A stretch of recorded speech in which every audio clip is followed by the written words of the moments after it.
जय हिंद साथियों, नमस्कार। स्वागत है आप सभी का आपके अपने YouTube channel Mukesh Mahendra education पर। सभी को राधे राधे, जय श्री कृष्णा।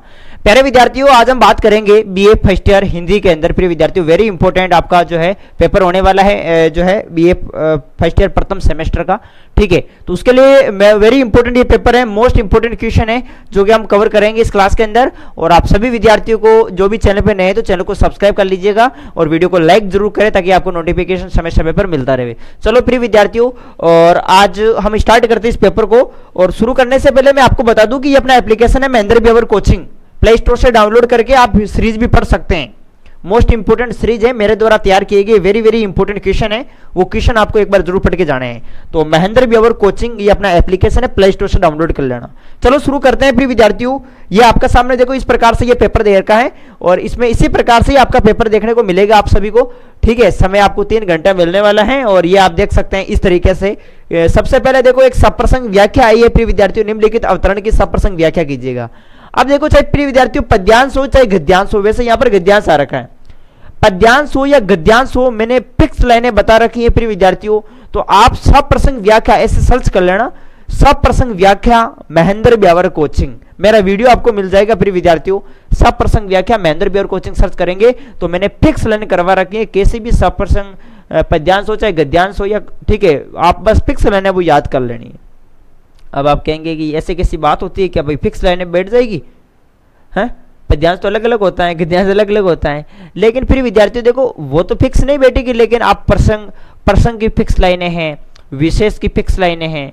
ठीक है, तरीका मैंने बता रखा सब कुछ आसान तरीके से, तो वो एक बार देख लेना आप जरूर।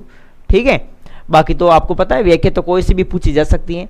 ठीक है, तो ये था आपके सामने पहला क्वेश्चन जिसमें सप्रसंग व्याख्या इस प्रकार से पूछी जाएगी। और दूसरा प्रश्न इस प्रकार से देखो प्रिय विद्यार्थियों, वेरी इंपॉर्टेंट प्रश्न है आपके सामने, देखो इस तरीके से दे रखे हैं, ये बड़े बड़े प्रश्न है जिसमें देखो पहले दूसरा है कि हिंदी भाषा और उसकी विरासत शीर्षक निबंध में व्यक्त हुई हिंदी भाषा की प्रमुख विशेषताओं पर प्रकाश डालिएगा। जो हिंदी भाषा है इसकी विशेषता कौन कौन सी है इसके बारे में आपको बताना है। तो आप बता सकते हैं प्रिय विद्यार्थियों, हिंदी जो है हिंदी भाषा की सबसे प्रमुख बड़ी विशेषता क्या है? सबसे बड़ी विशेषता है वैज्ञानिक होना। भाई हिंदी भाषा वैज्ञानिक है, सरल है, उदारता है, इसमें देवनागरी लिपि के अंदर लिखी जाती है, जैसा हम बोलते हैं वैसा ही लिखा जाता है। ये सब आप इसकी प्रमुख विशेषताओं में लिख सकते हो। ठीक है, और फिर तीसरा प्रश्न, लक्ष्मा रेखा चित्र की मूल संवेदना बताते हुए लक्ष्मा का चरित्र चित्रण कीजिएगा। अथवा में दे रखा है तुलसी के काव्य में कुराज और सुराज निबंध में व्यक्त हुए लेखक के विचारों को अपने शब्दों में लिखेगा। लेखक है तुलसीदास। ठीक है, और तीसरे में अथवा में भी दे रखा, दोनों में से जो आपको अच्छा लगे वो आपको करना है। ठीक है, तो तीसरे में अथवा में आप ये भी कर सकते हो, तुलसी के काव्य में कुराज और सुराज, कुराज का अर्थ है कुशासन, कुराज का अर्थ क्या होता है फिर विद्यार्थियों? कुशासन। और यानी सुराज का अर्थ क्या होता है? सुराज का अर्थ होता है आदर्श शासन, रामराज। ठीक है, रामराज्य। तो यहां पर तुलसी के काव्य में कुराज और सूरदास निबंध में व्यक्त हुए लेखक के विचार अपने ये लिख सकते हो। यहां पर लेखक ने फिर विद्यार्थियों तुलसीदास के अनुसार फिर विद्यार्थियों बात करें तो सुराज का जो अर्थ है वो क्या है? राजनीतिक शासन। नहीं, राजनीतिक शासन नहीं, देखो तुलसीदास के अनुसार सुराज का अर्थ केवल राजनीतिक शासन ही नहीं है बल्कि राम राज्य से है। ठीक है, सुशासन से है, आदर्श शासन से है। ठीक है, और इसमें जो है फिर विद्यार्थियों जहां धर्म, नैतिक मर्यादा, ठीक है, इनका पालन होता है। तो ये आप लिख सकते हैं तुलसीदास जी के प्रमुख जो है अपने विचार। ठीक है, और इसके बारे में आपको थोड़ा विस्तार से लिखना होगा। और फिर चौथा प्रश्न आपके सामने दे रखा है, निम्नलिखित 4 शब्दों का शुद्धिकरण कीजिएगा, जिसमें आपके सामने प्रमुख शब्द दे रखे हैं, जिसमें आप देखेंगे तो प्रिय विद्यार्थियों सबसे पहले देखो प्रस्तुतिकरण दे रखा है, प्रस्तुतिकरण। ठीक है, क्या लिखना है? शुद्धिकरण लिखना है।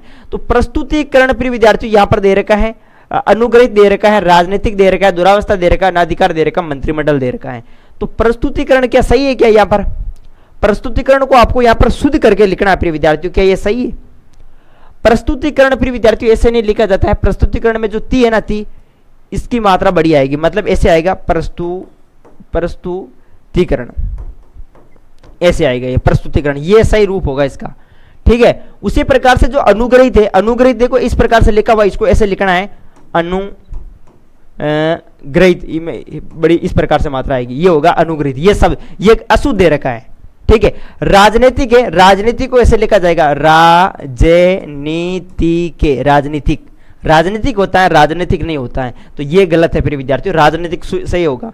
दुरावस्था, कोई चार बताने आपको, चार तो 1 2 3 तो हो ही गए। दूरावस्था दे रखा है यहाँ पर, अनाधिकार दे रखा है आपके सामने, मंत्रिमंडल दे रखा है। तो देखो प्रिय विद्यार्थियों, इसमें दूरावस्था भी दे रखा है। दूरावस्था मंत्रिमंडल में देखो, यहाँ पर मंत्रिमंडल में क्या आएगा प्रिय विद्यार्थियों, मंत्रिमंडल में देखो मंत्री यहाँ पर ऐसे लिखा जाएगा, छोटी मात्रा मंत्रिमंडल ऐसे होगा, ये है मंत्रिमंडल, ये शुद्ध होगा। ठीक है, इस प्रकार से ऐसे आप कर सकते हो। ठीक है, अनाधिकार में ये अनाधिकार होगा। ठीक है, ये इस तरीके से। तो यहाँ पर आपको 4 शब्द बताने हैं, तो कोई भी आप 4 शब्द लिख सकते हो इस तरीके से।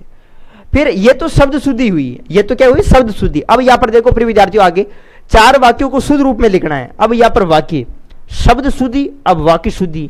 अब वाक्य शुद्धि में आपको यहाँ पर बताना है, जैसे कि दे रखा पहला, पंडित नेहरू का देश उपकार नहीं भूल सकता। भाई पंडित नेहरू का देश उपकार नहीं भूल सकता, इसका जो सही जो वाक्य शुद्ध रूप जो होगा प्रिय विद्यार्थियों वाक्य का, वो क्या होगा, आप बता सकते हैं कि देश पंडित नेहरू का उपकार नहीं भूल सकता। ठीक है, देश यहां पर इस तरीके से आएगा, देश जो है, देश पंडित नेहरू का उपकार नहीं भूल सकता, ये होगा सही रूप, शुद्ध रूप ये होगा। ठीक है, पंडित नेहरू का देश उपकार नहीं भूल सकता, ये अशुद्ध वाक्य है। इसका शुद्ध रूप क्या होगा, देश जो है, देश पंडित नेहरू का उपकार नहीं भूल सकता, ये जो है वो यहाँ पर शुद्ध रूप होगा। ठीक है, उसी प्रकार से एक फूलों की माला ले आइएगा, एक फूलों की माला ले आइए, नहीं फूलों की एक माला ले आइए, फूलों की एक माला ले आइए, फूलों की एक माला ले आइए, ये शुद्ध रूप होगा।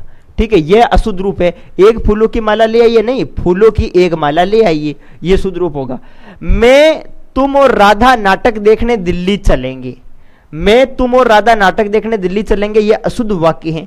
तो फिर शुद्ध कैसे होगा, अब शुद्ध ऐसे होगा, मैं तुम और राधा नाटक देखने यहाँ पर खैपुरा आएगा। ठीक है ना, देखने दिल्ली चलेंगे। अब यहां पर देखो प्रिय विद्यार्थियों, अनुस्वार लगा हुआ, घे पर देखो अनुस्वार लगा हुआ, चलेंगे ऐसे आएगा, ये शुद्ध रूप होगा, चलेंगे ऐसे आएगा।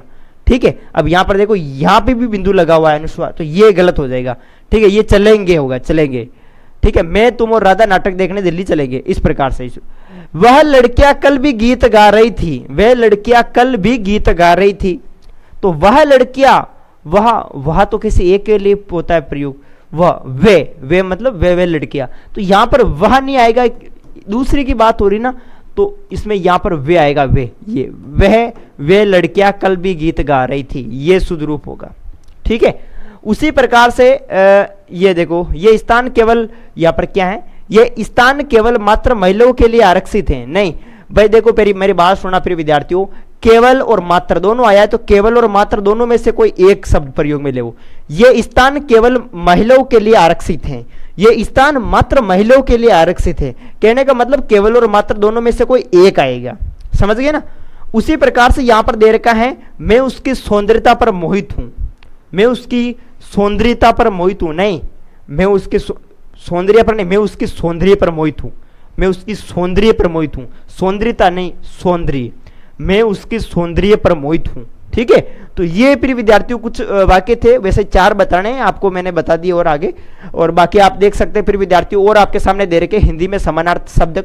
ठीक है, 4 शब्द दे रखे समान। मैं आप सभी विद्यार्थियों को कहना चाहूंगा, अपना एप्लीकेशन है इस प्रकार से, आप प्ले स्टोर पर सर्च करेंगे Mahendra Beawar coaching, BEAWAR, Mahendra Beawar COACHING, इस प्रकार से प्ले स्टोर पे आप सर्च करेंगे महेंद्र ब्यावर कोचिंग, तो अपना ऐप मिल जाएगा आपको, प्ले स्टोर से डाउनलोड कर लेना। कंपटीशन की तैयारी भी चलती है वहाँ पर, और बाकी आपको BA फर्स्ट ईयर की सीरीज मिल जाएगी हिंदी की, वो पढ़ के जाने प्रिय विद्यार्थियों, वेरी इंपॉर्टेंट है वो।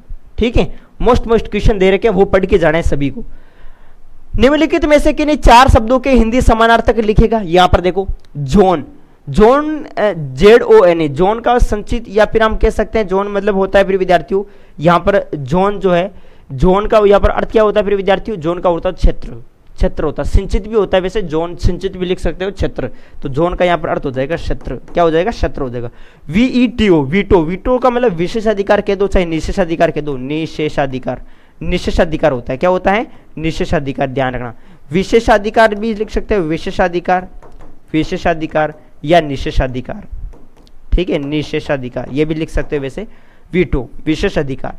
ट्रांसफर हो गया उसका, यहाँ से वहाँ ट्रांसफर हो गया, ठीक है, जयपुर से ब्यावर से जयपुर ट्रांसफर हो गया, मतलब स्थानांतरण हो गया, स्थानांतरण, ठीक है, स्थानांतरण हो गया। स्टेनो भी दे रखा है, स्टेनो का तो सही क्या है आप बताना मुझे।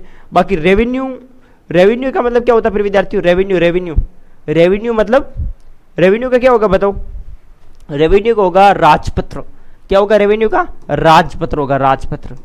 और नोटिफिकेशन मतलब सूचना, इसका क्या होता है स्टेनो का, ये मुझे आप कमेंट में बताना, ठीक है। बाकी नोटिफिकेशन का सूचना होता है, सूचना क्या होता है, सूचना, ठीक है। तो ये आपको यहाँ पर ध्यान रखना है। ये कुछ आपके सामने शब्द दे रखे थे हिंदी के सार्थक शब्द। इसके अलावा निम्नलिखित वाक्यांशों में से किन्हीं 4 के सार्थक शब्द लिखेगा। जैसे यहाँ पर आपके सामने दे रखे हैं 4 सार्थक शब्द आपको बताने हैं, मतलब इन वाक्यों के लिए एक शब्द, जैसे कि जहां पृथ्वी के 3 ओर पानी हो, जहां पृथ्वी के 3 ओर पानी हो, उसके लिए एक शब्द काम में लिया जाएगा। क्या काम में लिया जाएगा, क्षितिज, क्षितिज, क्या काम में लिया जाएगा, क्षितिज। क्षितिज का मतलब जहां पृथ्वी के 3 ओर पानी हो। जिंदा रहने की इच्छा, ये होता है जिजीविषा, जिजीविषा, ठीक है, जिंदा रहने की इच्छा। गले से गला मिलाकर मिलने की क्रिया, ये क्या होता है फिर विद्यार्थियों बताओ। इसके लिए कोई भी आपको यहां पर कितने बताने हैं, 4 बताने, 4 शब्द बताने हैं, बताओ। बाकी समुद्र में लगने वाली जो आग होती है उसको बड़ागिनी बोलते हैं, क्या बोलते हैं, बड़वागिनी, बड़ावागिनी,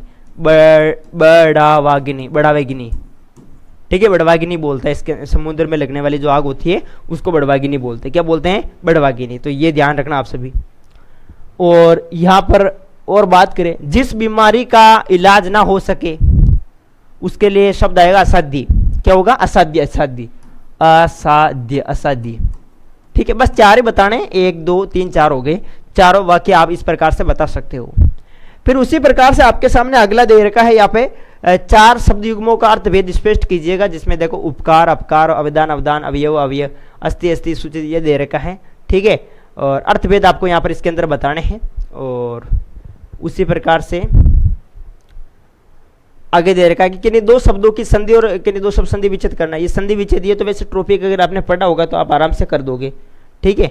यह संधि विच्छेद करना है फिर विद्यार्थी यहाँ पर, ठीक है, आप कर देना इसको।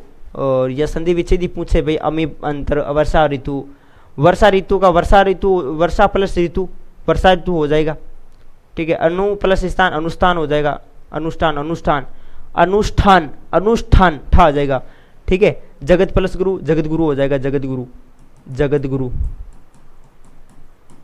ठीक है।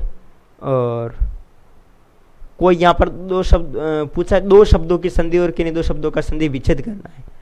तो संधि विच्छेद तो ऑलरेडी हाँ, अच्छा ये हाँ, वर्षा प्लस ऋतु दे रखा है तो इसका वर्ष ऋतु हो जाएगा, वर्ष प्लस ऋतु, ठीक है। अभी प्लस अंतर, यहाँ पर देखो अभी ये दे रखा अमी प्लस अंतर, इसका क्या हो जाएगा, अभी प्लस अंतर हो जाएगा, अभ्यंतर, अभ्यंतर हो जाएगा, ठीक है, इस तरीके से। तो ये आप बता देना 2 का। और फिर वापस आ गया अगला प्रश्न, किन्हीं 2 के सामसिक पद बनाइए, किन्हीं 2 का समास वगैरह कीजिएगा। वे जिसे पीले वस्त्र धारण किए हो, वह जिसने, यहाँ पर पूछा सामासिक पद बनाइए, किन्हीं 2 का समास वगैरह भी कीजिएगा। वह जिसने पीले वस्त्र धारण किए हो, मतलब अर्थात कौन है, पीले वस्त्र यानी श्री कृष्ण। तीसरे पद 2 पद मिलते हैं, तीसरे को इशारा करते हैं, वहाँ पर बहुवीर्य समास होता है, ठीक है। और ये दे रहे कि समास अगर आपने पढ़ा है तो आप कर दोगे। निम्न में से किन्हीं 2 उपसर्गों से 2 शब्द बनाइए। अभी प्लस अनु, प्रति, निरह, 2 शब्द बनाए। अभी से अभिमान बता देना, अभिसार बना देना, अभिसार, अभिमान, ठीक है। अभिव्यक्ति ये बता देगा। अनु से अनुशासन, अनुमति, ठीक है। प्रति से प्रत्याहार, ठीक है, प्रत्याहार हो गया। प्रतिव्यापक, निर से, इस तरीके से आपको यहाँ पर शब्द बताने हैं उपसर्ग, ठीक है। निरामिष। निम्नलिखित में से 4 मोहरों का अर्थ स्पष्ट करो। सिर मुंडाते ही ओले पड़ना, लोहे के चने चबाना, बहती गंगा में हाथ धोना, दांत पीस कर रह जाना, चांदी का जूता मारना, घर फूक तमाशा करना। तो ये कुछ क्वेश्चन है फिर विद्यार्थियों, ये आप एक बार खुद पढ़ लेना, ठीक है, वेरी वेरी इंपॉर्टेंट है। कि 4 शब्दों के विलोम बताने। प्रवृत्ति, प्रवृत्ति का क्या हो जाएगा, प्रवृत्ति का विलोम शब्द क्या होगा, निर्वर्ती हो जाएगा, प्रवृत्ति का निर्वर्ती, प्रवृत्ति का निर्वर्ती हो जाएगा। और आद्र, आद्र का क्या होगा, आद्र, आद्र आद्र, आद्र का क्या होगा प्रिय विद्यार्थियों? आद्र का विलोम क्या होगा? एक तो आद्र, एक निराद्र, ठीक है। सद्भावना, दुर्भावना, सद्भावना का दुर्भावना। अधोगामी, अधोगामी का विलोम शब्द हो जाएगा अधोगामी, मतलब उध्रुवगामी, उध्रुवगामी, उध्रुवगामी, ठीक है। सुषुप्ति देर का अनुलोम, अनुलोम का विलोम हो जाएगा प्रतिलोम हो जाएगा, ठीक है। तो यहां पर 4 शब्द आपको कोई भी बताना है फिर विद्यार्थी, ये बताना है, ठीक है। और चलो आगे देखते हैं। अगला देखो, ये आपको क्या पूछा है? अवतरण का शीर्षक लिखते हुए एक 3 भाग में संक्षिप्त कीजिएगा। इसका आपको यहाँ पर इसके बारे में बताना है, ठीक है। और फिर अगला देखो, ये देखो, ये क्वेश्चन आपके बड़े बड़े 4-4 नंबर के क्वेश्चन है। और फिर देखो, मतदाता सूची के नाम जुड़वाने हैं तो जिला निर्वाचन अधिकारी को एक प्रार्थना पत्र लिखेगा। और प्रार्थना पत्र, और यहाँ पर ये दे रहेगा गंदगी के संदर्भ में प्रशासक नगर परिषद डूंगरपुर की एक शिकायती पत्र लिखना है, ठीक है। और ये क्वेश्चन थे प्रिय विद्यार्थियों, 300 शब्दों में निबंध लिखना है किसी एक पर, ये दे रखे आपके सामने। और राष्ट्र निर्माण में युवाओं का क्या योगदान है, मोबाइल वरदान है या अभिशाप है, इन पर किसी एक पर लिखना है। तो बस प्रिय विद्यार्थियों ये थे वेरी इंपॉर्टेंट। बाकी आप पेपर देख लो, पेपर का लेवल इस प्रकार से है, आपके भी पेपर ऐसे ही बनने वाला है। तो ये सभी प्रश्न आपके लिए मोस्ट है, एक बार जरूर पढ़ के जाएगा। मैंने कोशिश करी है कुछ प्रश्न का आंसर देने की, बाकी आप अपने अनुसार और करना एक बार, ठीक है, खुद से प्रयत्न करना। चलो प्रिय विद्यार्थियों मिलते हैं और नेक्स्ट वीडियो में। बस आज के लिए इतना ही। जय हिंद, जय भारत, ओके।